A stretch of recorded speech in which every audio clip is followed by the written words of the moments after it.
So yung mga boss, pakinggan nyo mabuti. Yan. Kapag ganyan, alam na.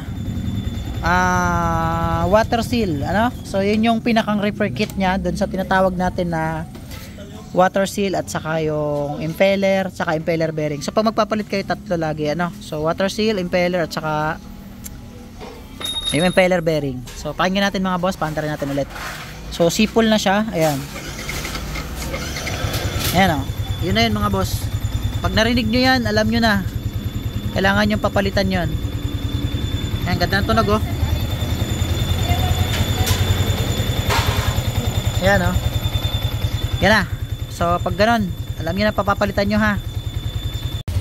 Ito na yung papalitan natin mga boss. Yung tatlong yan. Yan. Impeller bearing, water seal at saka impeller. So, ito yung natunog. Pre, lapit ka dito ng konti. Pare ko, lapit ka ng konti. Yan. Yan. Pakinggan natin ulit. Yan, oh. Syempre, bagong coolant. Ito lang yung papalitan nyo dyan mga boss. Wala kayong ibang gagalawin. Hindi nyo kailangan ibaba ang makina. Pero syempre, chichikapin na natin yung mga pangibabaw nito. Para at least isang gawaan na lang. Ha? Yan, oh.